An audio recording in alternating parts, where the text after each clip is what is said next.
What is up, YouTube? AlphonZeus of Team Gradelock here, another episode of Team Gradelock Unlocks the week. We're going to be going into the latest Cardfight Vanguard episode, Ride 179, as well as results of our local and any more news that we have from Team Gradelock to you, our subscribers. And now it's the 52nd episode of Team Gradelock Unlocks the week, which means it's the 1-year anniversary. So we got some stuff planned for you guys. It's going to be a lot special, but I will discuss that after we go through the usual agenda for this week, actually. So, spoiler alert, if you haven't seen the episode yet, please pause the video, go watch that episode, and then come back right here so we can discuss about it. Of course, if you don't want to do that, please click on the link in the description down below to get right to the results of our local. So we go into Ride 179, Kai's Will. Now, since they're still training, and we have Kamui and Naoki pretty much just shadow boxing, practicing up for their fight against the Quattro Knights, even though it's usually a card fight. Xeno's episode in particular was actually more a plot development, so there wasn't really any card fighting going on outside the usual, oh, you got 6 damage, okay, you lose. And there's a lot of stuff that's actually revealed in this episode that we don't usually see from the past couple of episodes that we've seen over the past few months or so. Because instead of card fights, we have to get to see everybody on the team at least develop as a person, as well as going into the advancement of the plot. Sorry about that, Skype's going off of my computer, and we have 2 dogs outside, so bear with me here. And pretty much you have Kai kind of going over, reflecting over what has just happened, especially the recent roadblock in the form of the Quattro Knights that we have here. And of course, Marlene and Charlene just push Kai into the water, not once, but twice in this episode. So I thought that was pretty funny that, you know, they want to kind of say, hey, you think a lot, you end up becoming stupid. Okay, I can see why, and it seems like Kai was taking this to the next level because, of course, I don't think they've ever been this stumped before, even back when everybody was going to get reversed. So, pretty much we have Kai going up against Leon, fight again, Kai loses. He doesn't know what to do, and Misaki is going through the same thing as well because she still has the band from Colin's hair, and she's wondering why would she do this in the first place. And you just see flashbacks of Misaki saying, "Stop rescuing me, guys, stop. Stop it, just goodbye." And just kind of like breaking a lot of their hearts. So, I'm trying to figure out what exactly they can do. With, you know, a quick flick of the wrist and a help assist from the best friend, Kai figures out, wait, Watch the Blade came to me for a reason, and I'm supposed to use that to help in the fight for Aichi. Now, the thing is, though, we see Miwa come in, and then he reveals the deck. The deck that Kai started all the way back in Season 1, the Loyalty Kagero. So we get to see that Grade 3 Ace unit, as usually when people would show up their decks. That would be the first card. And now we get to see, oh, Kai's going back to his roots. He's going Kagero. I want to see what this Kagero Legion is going to be like. If it's going to be anything like The End, or any of the really meta-defining cards that we see, it's going to be amazing. Now, in this particular episode, we get to see, alright, Kai's going back, and finally Leon says, you know what, we got you. Goes in, and like Kai's ready to fight.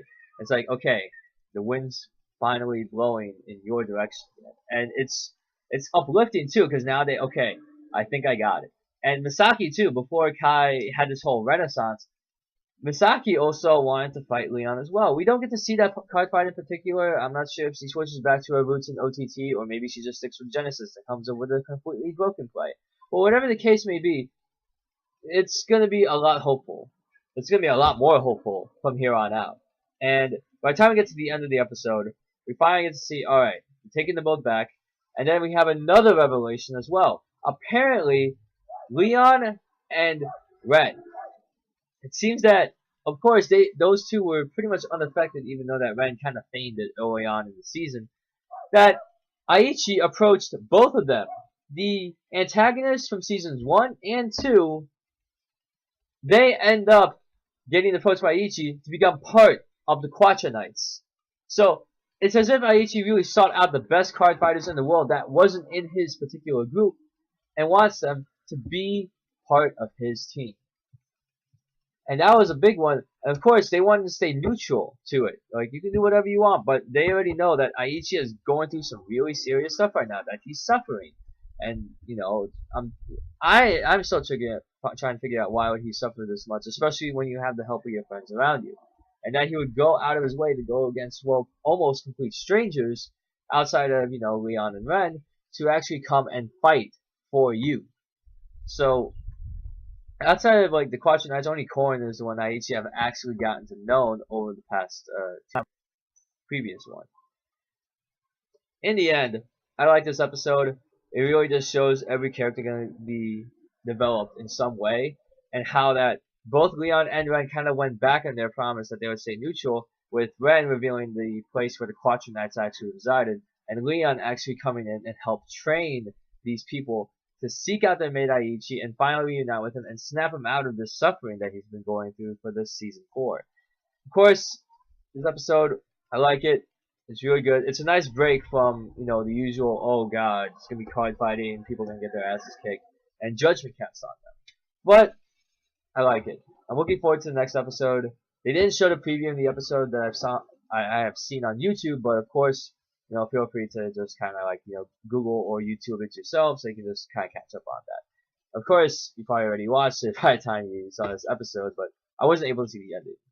So anyways, that's it for the episode. If you have any comments or suggestions about the episode, anything I missed in particular, feel free to comment down below about it. And now, let's get right to the results of our local.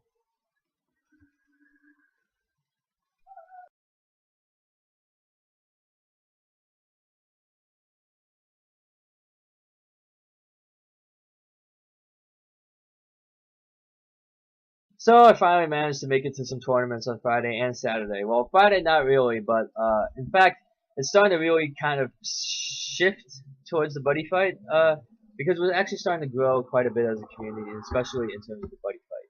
Now, on Friday, there was actually a Vanguard tournament. There was a buddy fight tournament in which Arturo and I think either Ian or I think it was Arturo and Ian that topped, I think, with Magic World. And so it was pretty good to see them, top represent Team Gradelock in pretty much a relatively new card game that's really starting to gain some momentum.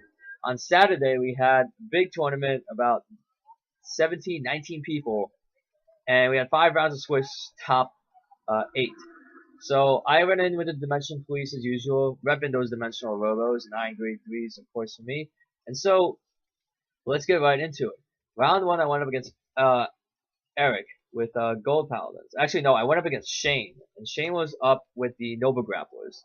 I just 2-0'd him because I got double triggers by the time I rolled my grade 3, and that kind of messed him up because he wasn't able to recover much of that. In the first game, I double crit him to put up to 5, and then he couldn't do much to guard after. And then second game, I managed to get a heal and a draw, and I managed to at least have some advantage to set up for the break ride, so I can at least put in more pressure on him. And then it's pretty much like a trigger game from there. And then second game, I went up against Eric. I lost against him. He 2-0'd me because he had the card advantage. He damage checked a draw trigger pretty well in the key parts too, because I was trying to put my offense on him, but he had enough hand to guard because, since his Vanguard, by the time he's ready at 16, you just need a 10k drop, usually, to just guard even a boosted attack. Kind of cancels it out. Now, third round, I actually went up against Carlos, and he was running the end. He 2-0'd me because he pretty much had the end. He was coming swinging at me. The thing is, I ended up not caring about the end. Like, okay, you can get your second twin grab as long as it doesn't get a crit. If it doesn't get a crit, that's okay. I don't mind you dropping more cards just to kind of like keep drive checking, because I kind of had low damage and stuff. Second game, he just stomped me because I tried to rush him down, put him at 5 damage. He broke road the end over Dauntless, swung at me, okay, heal, and another card, put him down to 4. Dauntless skill, discard 3, stand up, swing again, alright, no guard, gets another heal, gets another card, okay. And then, he stands up again, and he drive checks. So pretty much the end stood twice in that, one off of Dauntless, one off of the end's own skill, because I'd rather just say, alright, he pretty much I'm not going to waste my time just trying to guard an attack. So, alright, cool. Because it doesn't really have that much of an effect on me. I just want to get to 4 damage so I can try and get the break ride skill. I just didn't get the grade 3 because he did the minimum, and the minimum was good enough, which was 1 perfect guard. Because I already went through a good portion of my grade 3s, because that sucks. Like, I run 9 grade 3s in my deck, and just drawing into like 3-4 of them in the opening hand, that really destroys you. Unless you get a trigger and hope to God they don't attack your Vanguard, you're pretty much going to be a sitting duck there until you get to grade 3. And then from there, you really have to put out the grade 3 rear guards because you have to make up for the loss of not having rear guard attacks on either your grade 1 or your grade 2 ride. Because it's always good on either one. Whether it's the grade 2 one, when the grade 2 rush at grade 2, or when you go second and you just grade 1 rush him with maybe like, you know, 2 10k attackers and then your Vanguard attack. And of course, that's if he gets a trigger. Because the thing is, even though he has a 7k, at least if I attack with my rear guard first, he gets a trigger, puts him up to 12. I still have enough to swing to 12, so that's a 12 to 12. And if he wants to drop a 10k shield, feel free to. Now, as we move on to the next round, I faced up against this new kid, Anish. He was running Dimension Police as well. He only has one trial deck, so he wasn't able to do much. Because the thing is, though, he was doing the whole aspect of, you know, attacking with his rear guards and then attack with the Vanguard, which is kind of killed him in the end because he got double triggers on one, and I could have lost if he just attacked from left to right. So that was something that he made a misplay on, but we managed to help him out, try and give him more perfect guards because he only had one die shield. So I had myself and Shane kind of help him out, get like, you know, sell him a diamond ace for a cheap price to help him out build his deck even further. And then the fifth game I went up against Michael, and this was a different Michael. He was using Narukami, and of course, just like Anish, he had only one trial deck for Narukami. He had some Gauntlet Busters. He didn't have perfect guards at all, so that proved a problem when I did the break ride. And so I managed to beat him. And top 8, I managed to make it by the skin of my teeth, and I go up against Henry, who ran Chaos Breaker Dragon. Henry went on to go 7-0 undefeated with Chaos Breaker Dragon, and wow, yeah, it's pretty silly, right? But I couldn't do anything because in my second game, it's either like he already locked 2 of my units, so it's like either break ride. I lose my last 2 units to hope to God to get like a grade 3 and deal like 2 damage to him, which would be the game, or just break ride over break ride and just hope to God you get the grade 3 and just don't give him that much advantage. Because if you didn't unlock my front attacking rear guard, I probably would have had a little bit more of a chance to win. Now, after that, we actually had a Buddyfight tournament later on. There were 8 of us. And first round, I went up against Eric, Gargantuan Punisher, Dragon Mirror match. He managed to stave off my attack with 2 Green Dragon shields. And so he managed to pull me in for game. And then second game, I went up against Chris L, a friend of mine from Rutgers. He was running Dragon World as well, and I managed to beat him because I had the Green Dragon shield. The shields are so important in a deck, not as much as the retire units, but retire units are always welcome. But the Green Dragon shields, I need 4 Blue Dragon shields if I want to make this deck good. But of course, I probably don't want to dive too much into the deck. I already have 4 Drum Bunkers, I think 3 or 4 Grimoires. I think I'm pretty good on that point, but because my clan or my world will be Dungeon World, and I probably do the Dungeon Enemies build because I love RPGs. And after I beat Chris, then I went on to face Ian, who was running Magic World, and I managed to get him because either it was Reckless Anger or I just kind of went in with Drum Bunker that deal like 3 damage, and I had Daigo Grave equipped, so I was able to do 6 damage if he didn't. But of course, he did chillax quite a bit, and despite all of that, trying to get the card advantage back, he wasn't able to really get rid of my field. So I managed to go 2-1 in that tournament. I think the 2 people who topped there were Travis and Henry. Oh yeah, top 4. It was John and Henry both playing Chaos Breaker. Chris L with I think it was Gold Paladins or Royal Paladins. I'm not totally sure. And the 4th one was I think Trigger Travis. I'm not sure what deck he ran, but feel free to comment down below to correct me on that. Now, in terms of Vanguard news, I know that I do apologize. Since Henry and I both entered the Buddyfight tournament, we weren't able to do the meta discussion or topic for Down Up Paris 21, so I'm going to be sending them a message again saying, hey, I'm sorry, I keep messing up. Well, we won't enter the Buddyfight tournament later on, so we can have a meta discussion, at least with the 6 of us. Now, in terms of the casual series, since the Cardfight Vanguard, it was kind of like burnt out, it was all over. We managed to at least get in some Buddyfight casual series in the tournament, so I detailed the 2 games I had with both Chris and Ian. I used my laptop, the one that you're seeing right now, as a webcam just to see if I can connect it, and then of course we would announce our moves, kind of like, show it to the webcam just to make sure, like, hey, we got it. In terms of the future, we didn't get the new promo set for Vanguard because I want my Indifferent Succubus. I'm probably gonna be sticking with just 4 decks, which would be the Oracle Think Tanks, the Bermuda Triangles, the Dark Irregulars, and the Dimension Police. That is it. I don't want to dive in anymore because I have Dungeon World to work on now. I have all the Actonites because I do want to make that deck work, or at least put it in a deck that will work. And that's what I hope for. I really hope that I can splash it in because I already have play sets of all the Actonites. And I want to be able to go. I want to be able to get in there and just pull it off and just do good. Aside from that, I know that in terms of other endeavors, I know that for some of the members of Team Gradelock, we haven't seen in a while. I know CK, he's actually been practicing for EVO 2014. If you don't know what EVO is, it's a worldwide video game tournament that takes place in Las Vegas in July. It features fighters from, or at least players from all around the world, from Japan, America, Brazil, Europe. But it's pretty much, you name a country, they probably are sending fighters over there because it's such a global tournament that features Street Fighter, Marvel vs. Capcom, King of Fighters, Super Smash Bros, Soul Calibur, Tekken, you name it, they got it. And I really, I'm hoping that CK can show up on EVO 2014 and just take that Blaze Blue tournament by storm. So we wish him all the luck in the world. I know that Arturo is still recovering from the Ohio regional where he placed first. I know that I think the Buddyfight page actually posted up his deck list about Magic World and how he utilizes the wizards, especially the the Center of the World Mary Sue, and how that was his ace unit and his buddy to kind of take over the whole format. And it was because of him that some of the prices actually jumped up, especially the spell cards. Now, in terms of getting the channel even up and going, you will expect 2 casual series later on this week. The first one I will hopefully upload tomorrow, and the next one I'll upload sometime on Wednesday and Thursday.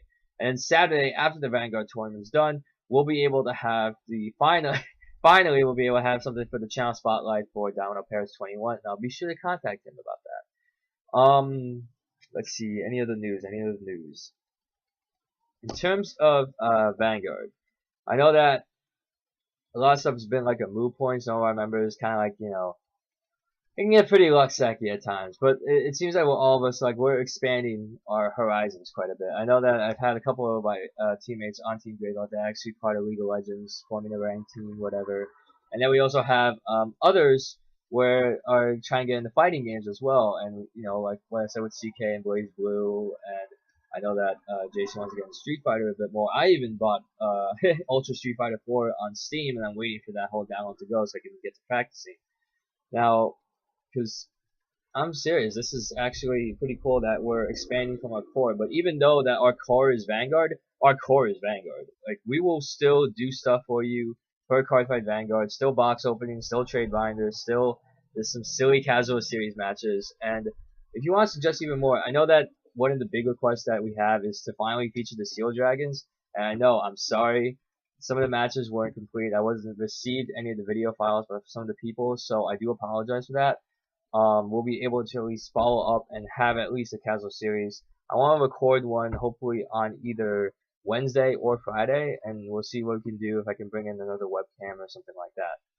Now, also, some other things I want to do, we haven't done a deck profile as well. We should probably do a Vanguard deck profile. I know the last one we did was Chaos Breaker, but I do want to start up a Novell deck profile. I want to see which one of our members on Team Gradelock is actually going to complete it, so therefore we can go through it. If not, I know that there's some people in the locals that actually do have a Novell deck ready and handy that they would like to show off, and we would be more than happy to spotlight them as well. But aside from that, this has been the 52nd episode of Team Gradelock Unlocks week. I hope that you enjoyed watching it for the past year and for the many years to come. My name is AlphonZeus, and I will see you guys next time. Take care.